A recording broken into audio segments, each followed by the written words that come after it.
Hey guys, it's me doing another session of Green Angel by Alice Hoffman. Here we go. In the evenings after supper, Diamond sat at the table and painted. He hummed while he worked, and the sound made me think of what I had lost. I wished my sister could have danced the songs Diamond's mother had taught him. I wished when I closed my eyes she was still with me. I had no idea that Diamond was working on a portrait of me until he gave me the painting. At first I didn't know who it was. The girl I saw didn't look like me. There were no thorns, no nails, no bats, no vines, no black roses. "I'm not this pretty," I said. "My sister was the one who looked like moonlight." Diamond shook his head. He motioned for me to come close, and when I did, he touched my forehead. I still couldn't see his face beneath the black hood. I couldn't see the look in his eyes, but I understood. I knew that he'd painted not only what he'd seen, but what he'd felt deep inside. The next time I went to my neighbor's house, I brought another pot of stew. On this day, the old woman made bread out of nettles. Although this loaf was not half as sweet as the bread I baked, I ate every bit. "Do you still say your name's Ash?" my neighbor asked me when I had finished eating, when I had washed the plates and set them to dry, when I had swept the floor and straightened the portraits on the staircase. "It's still true," I told her. She gave me the magnifying glass and told me to look at my hands. When I did, I saw the leaves that had been black were now green. It was the green of newly cut grass. In my nose there was a scent of summer, fresh enough to make me sneeze. I blew my nose on my handkerchief, but I could still smell cut grass. "It's the ink," I said, "not me." I didn't believe the garden would grow, but I must have believed in Diamond. The next time I went into town, I brought along my mother's pearl necklace to trade for packets of seeds. I had found the necklace in a drawer, set in a velvet box, tied up with ribbons. Beside the box was a card made out to me. My mother had planned to give me her pearls on my 16th birthday. Now I wasn't sure that day would come. The last thing I wanted was pearls. I thought my mother would understand and agree with me. I thought she would want me to choose lettuce and scallions and herbs above pearls. I traded for the seeds and for something else, a denim jacket for Diamond. I thought it might suit him when he wanted to toss away that black coat with the hood that smelled like smoke, when he was ready to show me his face. While I was getting ready to go, I heard the shopkeeper and his wife talk about the people who had destroyed the city. Some of them had been living among us, pretending to be good neighbors. Their wives had shopped in our markets. Their children had gone to our schools, eaten our bread, played in our streets. Many of their children had burned right along with the others. Still others were wanderers, their families devastated. In the storekeeper's opinion, it was easy enough to tell who these wanderers were. They would not look at you directly. Often they were burned. Even more often, they refused to speak. I felt as though I had swallowed stones. Was it possible that my talent had failed me? That I had not been able to distinguish a friend from an enemy? I walked through the woods without thinking of where I was going. I wanted to be lost, but I knew these woods too well. I could hear the music from the forgetting shack. I could hear laughter rising over the hill. I thought about the path that would lead me there. It was easy enough to find.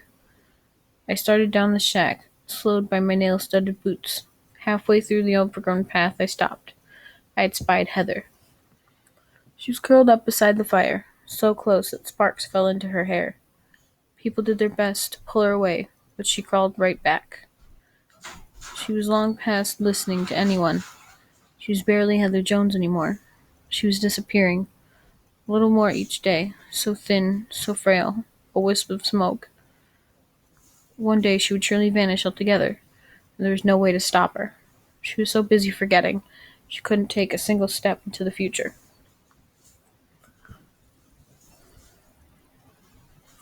I turned and went through the woods. I wasn't interested in tablets or gin or sleeping pills or burning up alive. I had something far better to erase any facts that were too painful to remember.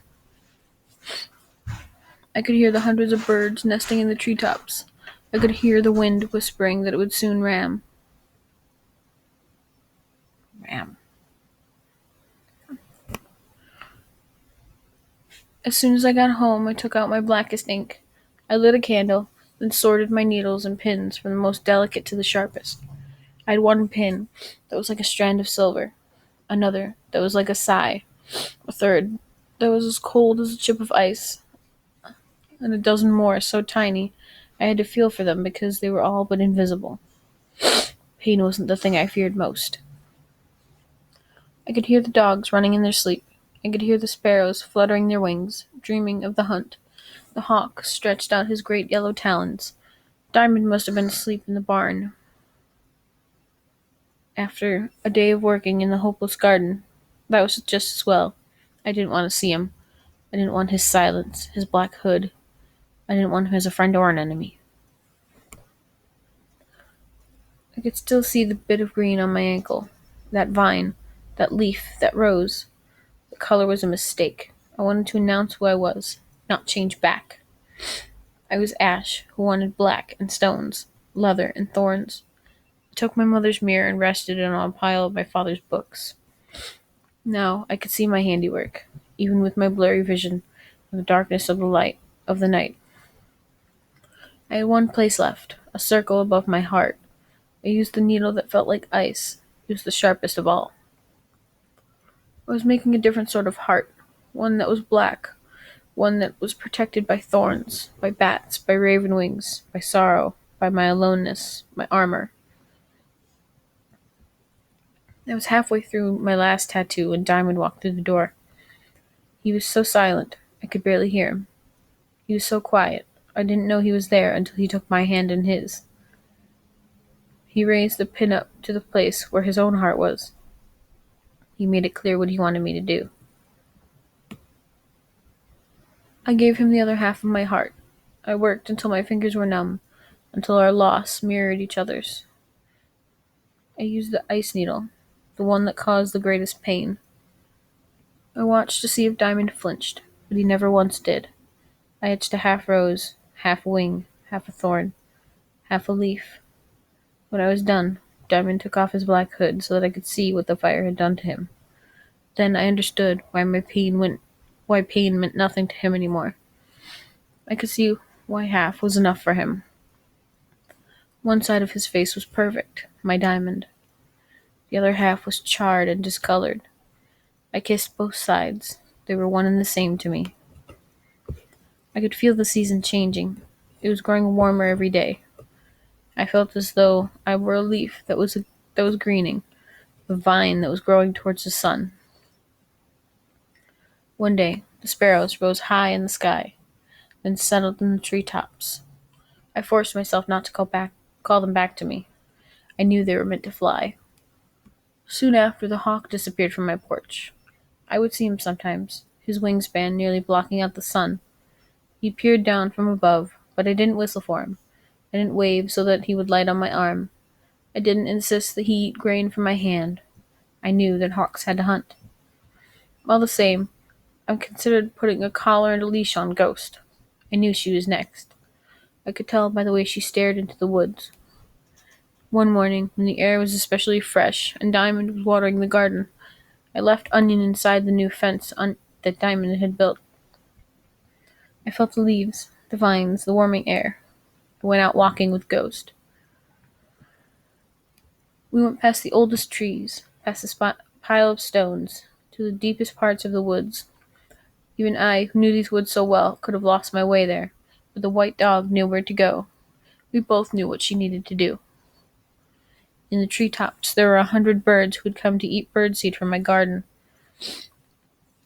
There were sparrows who had knitted a fishing net from my own black hair. There was a hawk whose wingspan could block out the sun. I knelt down beside the white dog. I could feel her trembling. That's how badly she wanted to run. She had slept on my sister's bed with me. She had dreamed right alongside me. She had led me to places I never would have gone if I hadn't followed her. She looked up at me, and I called her Ghost one last time. Then I let her go. Not long after that, Heather Jones disappeared. She was not at the place where she usually slept, beneath the bridge. When I left out food and clothes for her, no one collected the packages. When I looked for her footsteps in the mud, they weren't there. I went down to the forgetting shack to search for her. It was early in the morning, and most of the people were still asleep. Their feet were bloody from dancing all night. Their hair was threaded with brambles. I found two girls I might have recognized if they hadn't been so filthy and so drunk. They were settling down to sleep, but they nodded when I asked about Heather. She was gone. It was true. No one had seen her for days.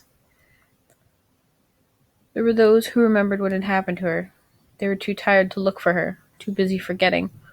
Some people had said she had drifted into the fire as she danced one dark night. She tripped. She had fallen. She had turned into smoke. When I looked in the fire, they always kept burning. There were bits of blue among the ashes. When I left the forgetting shack, I went to visit my neighbor. My nail-studded boots hurt my feet. My leather jacket slowed me down. But at last, I reached the old woman's house. I thought about Heather Jones, I thought about how it was impossible to forget, no matter how hard anyone might try. I knocked on the door. The old woman was waiting for me. She had made a soup out of well water and nettles. It was thin and lukewarm, but the taste was just what I needed, bitter on my tongue. "Tell me your name," my neighbor said. I could see the girl my neighbor had once been reflected in her eyes, in the way she held her hands, and the way she laughed at me now. "Speak up," she said. "Say it out loud." "Ash," I insisted. "Only Ash." My neighbor handed me the magnifying glass. And when I looked at my arms, I could see that each black rose I had inked there turned white with a green center, the night-blooming flowers of my dreams. I could feel something green growing inside me, green as the summer in my bones. I ran all the way home. I ran through the mud and the brambles and thorns, but I could feel it still. If sparrows were meant to fly, and hawks to hunt, and greyhounds to run, then a boy such as Diamond was meant to search for his mother. If he didn't go, if he forgot or thought of himself first, then he wouldn't be Diamond. I knew that. I wasn't surprised when I reached the gate and saw him standing there, carrying his backpack, wearing the denim jacket I'd gotten in exchange for the pearls. I understood why he couldn't stay. So I gave him a map, a thermos of clear water, a loaf of bread I'd baked. I gave him half of my heart to take with him, no matter what road he turned onto. If he'd had a voice, he would have said goodbye. He would have told me he would surely miss me the same way I'd miss him. Instead, he held me close before he set out toward the road. Instead, he kissed me, and I knew these things without a single word being said. My sister came back to me in my dreams. I could see that Aurora wasn't my age. She wasn't my twin. She was only a little girl, one I would miss every day of my life. Now that I was green again, Aurora recognized me. She called out my name, and I was green through and through.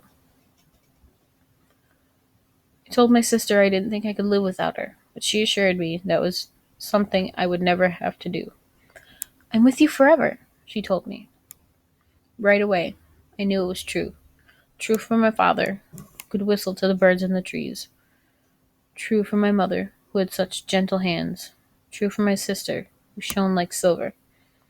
When I woke up from my dream, I was crying. I cried like the rain, like the river that flowed to the city, and all my tears were green. At last, my eyes were cleared of embers. At last, I could fully see. There was daylight out my window. There were seedlings Diamond had grown in the garden. There was a world waiting outside, aching and ruined, but beautiful all the same. I went out and worked until I was sweating in the sun. While I worked, I missed my father and my mother. I missed the white dog and the sparrows and the hawk. I missed Diamond and I missed Heather Jones. Most of all, I missed my sister. I thought about them every day. I thought about them while I weeded between the rows, while I soaked the ground with well water, while I raked away what was left of the ashes. Before long, the vines from the pumpkin seeds left by the sparrows were 100 yards long. The seedlings were as high as my waist. By spring, the vines of sweet peas were taller than I was. When the warm weather returned, Onion would hide between the stalks of corn. There were hundreds of blue jays and sparrows that came to sing to me while I worked. There were white clouds drifting across the sky. It was so hot, I took off my leather jacket, took off my scarf made of thorns, my father's old boots, At night, I dreamt of my sister, and she knew me as well as I knew myself. I dreamed of vines and grass, apples and emeralds, rain and white night flowers that bloomed with green centers. I dreamed of everything I'd lost and all I'd found, and everything in between. On the day I turned 16, I went to stand on the hillside. There were more and more lights to be seen on the other side of the river. People were moving back. The city was being rebuilt. Golden by daylight, silver at night. I could hear hammering as people from our town rebuilt the bridge. They worked all hours. They used every nail in the county, even every spare set of hands. By the end of the growing season, I'd been able to take my vegetables into the city. I'd buy myself a scale and measure out the peas and the peppers carefully, as my mother always had. I'd whistle the tunes my father had loved. I'd shop at the stores that had been both my sister and my favorites, the bookstalls, the candy kiosks. Wherever I went, gold dust would stick to my feet. Silver would shine in my dark hair.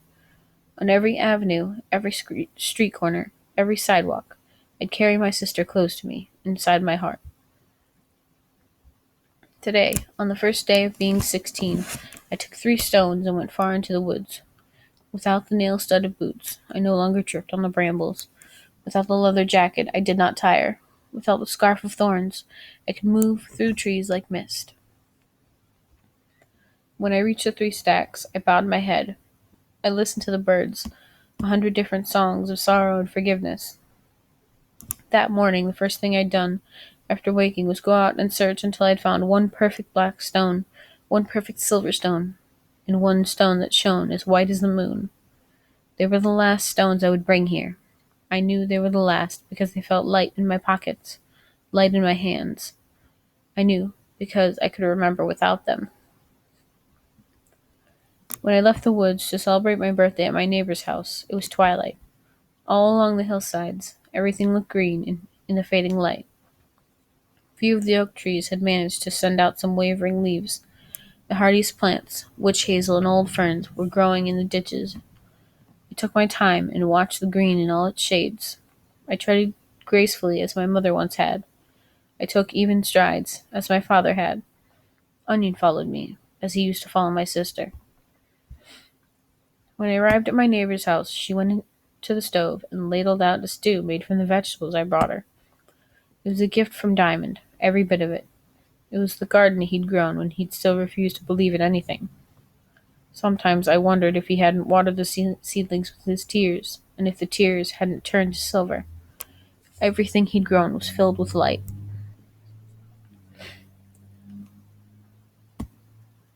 When we'd devoured every spoonful of our dinner, my neighbor brought out a cake made out of nettles.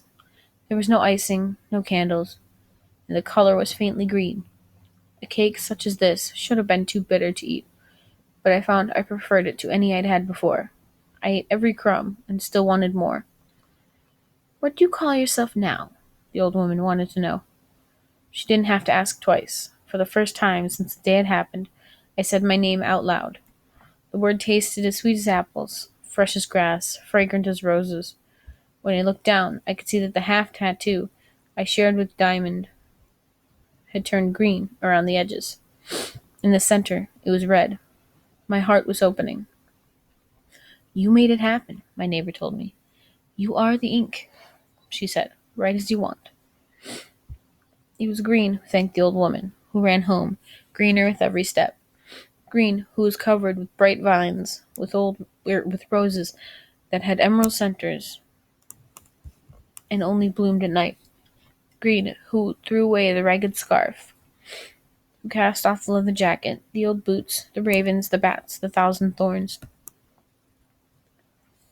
I went to the table and opened the bottle of ink, meaning to spill it all out. By chance, I took a pen and dipped it in the bottle. I saw then that the ink was green. It was the ink of a sister, a woman with long, dark hair, a man who was strong. It was the ink of a witness, of a girl 16 who had no idea what the future might bring. Green as the world we once knew. I found a ream of white paper in a desk drawer. Then I understood the path my mother had spoken for me. Every white page looked like a garden in which anything might grow. I sat down at the table with the pen and the ink. I spread out clean white pages. Then and there, I began to tell their story. All right, guys. Well, that was Green Angel by Alice Hoffman. I hope you enjoyed listening to this because I really enjoyed reading it. So, if you like what you heard, comment, like, subscribe, all that good stuff. Thanks for listening, guys. Bye.